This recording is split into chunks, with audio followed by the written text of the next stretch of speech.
Hubert, with this being the Jimmy V Classic, I was curious, what are some of your memories of competing against Coach Donovan when he was at NC State and playing here? Well, I just remember playing at Reynolds Coliseum. You know, so many people ask me what was the toughest place to play. When I played at Carolina on the road, and without hesitation, it was at NC State, Reynolds Coliseum. It's just the crowd was right on top of you. It was the most difficult place for me in terms of the atmosphere.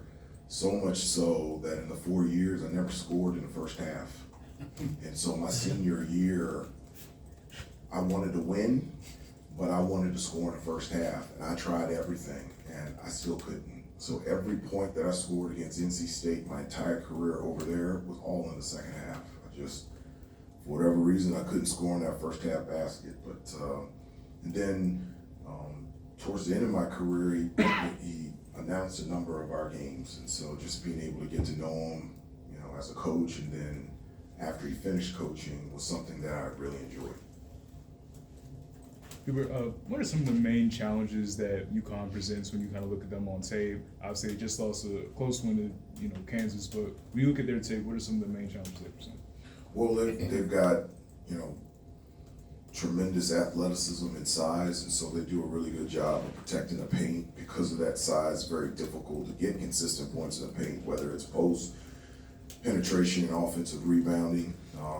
Really good defensively, very physical. They get to the offensive glass, they're good in transition. In their half-court sets, when they're able to execute, they do a good job at executing their plays. They got a lot of movement, and guys that have the ability to knock down shots. So, there's a reason why they're defending national champions, and why it'll be a tough test for us tomorrow night. Yeah, but when you're measuring pace, what do you guys look to as sort of the key numbers as a staff to determine if you're playing the pace you want statistically?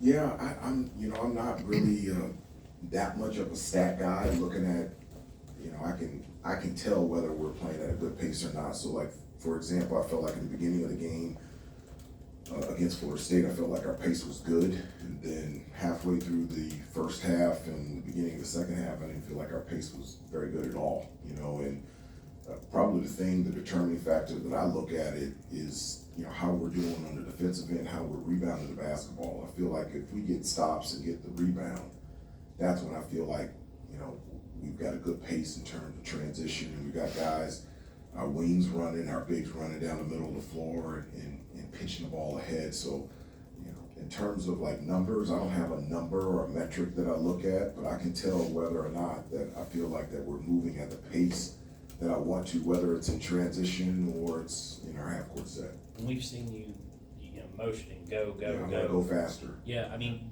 kind of this, you've got a handful of games in where you are moving faster, but, coaches are never satisfied. It's kind of, what do you feel like you've accomplished as far as improving pace and tempo versus how much you think this group can grow in that? I think it can grow even more in terms of pace. One of the things that I mention to the team all the time is I want to be the fastest team from free throw line to free throw line. Obviously, in our primary break, we're looking for a layup or a dunk or a deep post catch, or let's get fouled, get to the free throw line, or a quick open three by our best three-point shooters. If we don't have that, then let's just flow right into our offense. And once we get into our offense, I want to run that with purpose and pace. And so, just for example, it was very difficult a little bit on Saturdays because, one of the things that Florida State does that a lot of teams don't do is they pick up and deny even your outlet passes. So, that could stop a break. And so that was something different that we had to adjust to. But I want to go. I want to be fast, and even after made baskets, I want to get the ball out quick, and I want to get it into early offense as quickly as we can. RJ said the other day that he's getting more comfortable, not always being on the ball, playing a little bit more too, and also playing with Elliott. How have you seen his comfort being out there with Elliott, and are his shots better? Is he getting a higher quality of shot now because he's getting more catch and shoot stuff, and he can find his spots a little bit more? Yeah. Well, one of the unique things about RJ, and there's very few players in the country that have the ability to do what RJ can do. He's a gifted playmaker and scorer with the ball in his hands, and he can also do it without the ball in his hands. So, like, he's he can create and make shots with the ball, but he can also use and come off screens. He does a terrific job of moving without the basketball. He's a complete basketball player. You know, in regards to, you know, having Elliott and RJ and Seth in the game at the same time, and I've always said that I love and I want as many and playmakers out there on the floor as possible. And for the most part, against Florida State, we had all three of them in a lot in the second half, but I like to have at least 2 point guards on the floor at all time. As many guys that can create shots on the offensive end as you can, that's what I love and that's what I like to coach. Are the quality of his shots so far better than what he was getting last year? I don't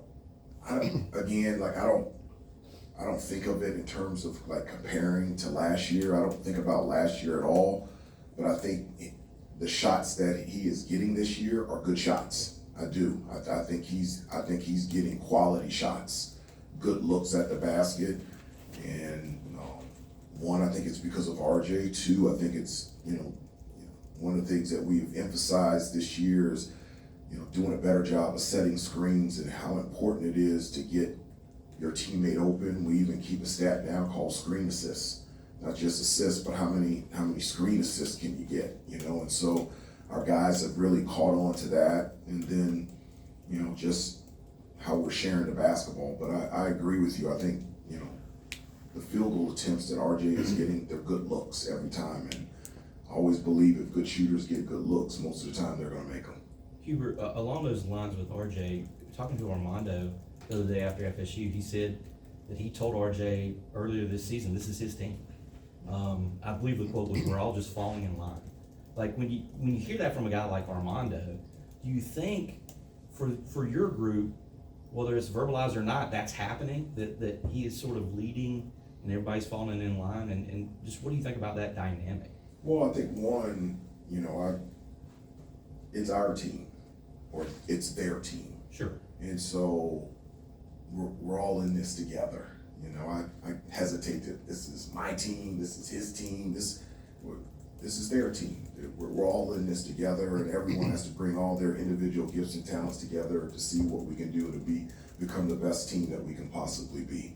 In terms of RJ this year, where his growth has come has been in how comfortable he is in terms of leading.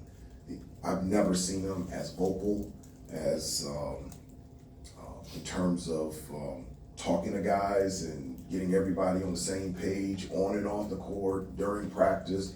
If things aren't going well, whether in a game or practice, he's talking in the huddles. I mean, it's just his communication and his comfort level and confidence in being able to have a voice within his own personality has been a major difference. And so I love it. I'm glad that he feels comfortable and confident enough to be able to do that this year. Right. And this is all going on while Harrison's screaming, Cormac's screaming, like those guys are like losing their minds with their intensity. They are, and I Yeah. love it. Right.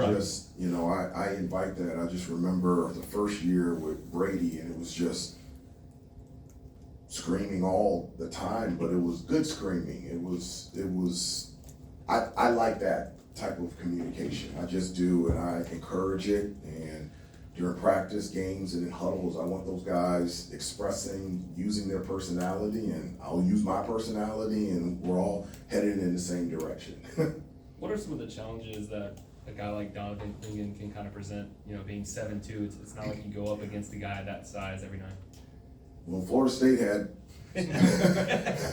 some size at every position, but you're right. UConn, that size from a defensive standpoint really clogs up the lane and makes it difficult to get consistent points in the paint. It just does. Whether you're coming off ball screens in transition, trying to straight post up, having that length and size makes it more difficult. And then on the offensive end, their ability to throw it down to the post and be able to score consistently around the basket is also something that we're gonna have to deal with tomorrow night as well. And he's getting better every game. He's more confident, obviously getting more playing time this year, and he's just a really good player. Harrison has been one of the key guys on this team. He played 37 minutes against Florida State, 1 minute behind RJ for the team lead in that game. Did you envision him being such a huge part of your daily lineup when you were bringing him in here? Yes, I mean, he's, one of the things, not one of the things, but, I'm so thankful that he's here, from an offensive standpoint, because of his size, he can play multiple positions, and his versatility of being able to score in a post and pass and shoot the ball from the outside and handle a basketball, that's a huge benefit for us offensively and on the defensive end. His versatility defensively, being able to guard many positions, and so his leadership, and you mentioned Harrison and just how vocal he is. His emotions are coming out because I think he's just so happy to be here. He's just so excited to be on this stage and having an opportunity to perform on this stage that it's just a natural emotion of it coming out. And so I love it, and I'm glad that he's here. A quick follow-up. You mentioned earlier you wanted your guys to play faster. When I talked to Harrison earlier in the year, he said he describes himself as a slow, methodical player where he likes to analyze each step. Do you think that he can do that, just have to do it faster? do you think he has the basketball IQ and the ability to do that? Is there a way that he can do that? He has been doing that, and that's his job and requirement. So I love being thoughtful and methodical, and but you're gonna have to do it at a fast speed, and he's been able to do that. He's in the best shape of his life, and he's just been really good for us this season. You talked A about. few more, and we got RJ in here. You talked about ways UConn can test y'all, but on the flip side, what do you think you bring to the table where you could test them? I appreciate that. Thank you. That's no, I think we're really good in transition. That stems from us being able to rebound. I think we average a little under 40 rebounds a game, and they're averaging 42 rebounds a game. So that's going to be a huge part. And tomorrow, who's able to control the boards? When we're able to control the boards, it gets us out in transition. And when our pace is where I think it should be, I think from an offensive standpoint, we're pretty good. We share the ball. We always good to great. We're unselfish. And another thing that we're doing really well is we're getting to the free throw line. So we're attacking the basket through post, penetration, offensive rebound, and it's allowing us to get to the free throw line and making free throws. And so my hope is that we can do that very well tomorrow night. I want to ask about Elliott. Obviously, being a UNC point guard comes with a steep learning curve. A lot of freshmen have really struggled. How, in a very small sample size, how has he navigated that so well? Well, Elliott is, he's a terrific player, but I think you can see the first second he gets on the floor, everything is all about team. It's just, you talk about our guys' reactions. Look at Elliott's reaction when he sees a teammate score after he passes the ball. That just is a great example of how he's just instinctively thinking team first. And it's always an adjustment. I don't care how talented you are coming from high school to playing at this level is always adjustment, but I think he's done it really well, and as well as all of our other players have done a good job of it also. Tristen Newton kept them in the game the other night at Kansas for a long stretch. Seems like he's got just kind of everything in his bag. What are the primary challenges in dealing with a guy like that? Yeah, he's a big guard, and I think before the Kansas game, he had been struggling a little bit shooting the ball from the outside, but then I think he was 6 of 9 from 3 in a lot of late clock situations. I think one-on-one, being able to create a shot because of his skill level, because of his size, he has the ability to be able to create good shots, late clock situations anytime in the offense. He has a confidence about him of obviously being a national champion and being in those big time environments. And so it's going to be a challenge for us to be able to keep him out of the paint, keep down his assists, contain him in terms of shooting the ball from the outside, but he's also a really good offensive rebounder. And so, when we talk about rebounding, it's got to be 1 through 5. they'll crash the offensive boards even from the point guard position. And so excited about our guys competing against him. He's one of the better guards in the country. Two more, Adam, and then second row, and then we're done. Hubert, we know how you feel about New York and the Garden. I do. I love it.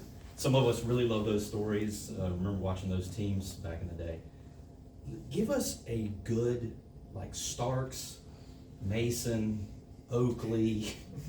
I mean, for yourself, you were a Boy Scout growing up, obviously. These were some bad dudes that you played with. I didn't want to get, when I came out, I knew I was going to get picked around the 20s in the first round, and I wanted to get picked by the Phoenix Suns because that's where my uncle played, and I thought that would be really cool to play with Charles Barkley and Dan Marley. My second choice was the Boston Celtics because Rick Fox was there, and so I was like, I get to play with one of my best friends and play in the NBA.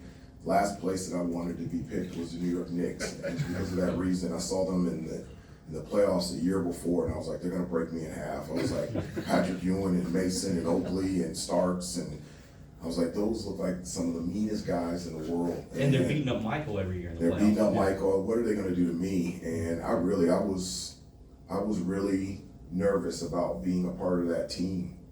And it's the best team I could have ever gone to. And I wish I could have played all 12 years with them. I absolutely loved playing for Coach Riley and Coach Van Gundy, and I loved playing for Patrick and Starks and Oakley. They were the best teammates I could have ever asked for, and I loved it there. I wish I could have spent my whole 12 years in New York. It was beautiful. They put Starks on the video board last year. I know you didn't see it because did you ever see that? No, I didn't, Okay. and I hope that I get to see him tomorrow night. I would just love to give him a hug, and my hope is to get to see some of the New York Knicks up there. It was great seeing Patrick when he was head coach at Georgetown, and seeing Doc Rivers and Derek Harper and Charles Smith, and I would love to get us back together again. It was a team that I felt like was championship worthy, and we came up short my second year to the Houston Rockets, but those are some of my better friends still today, and so I love going up there, and I hope I get to see some of my former teammates. Last one. Quick. Yeah, I mean, I was gonna follow along with that question. Dean Smith would always want to go up to New York and play, and you played there with him. And what does it mean now, second year in a row, that Carolina's gonna be able to play at MSG? To these players, a lot of them from New York, Elliott and RJ. What does it mean to them? Well, it means a lot to me, and I think it means a lot to them as well, and to all of our players, even if you don't come from the New York area. You're right. Coach Smith every year brought us, and we either played at Madison Square Garden or the Meadowlands.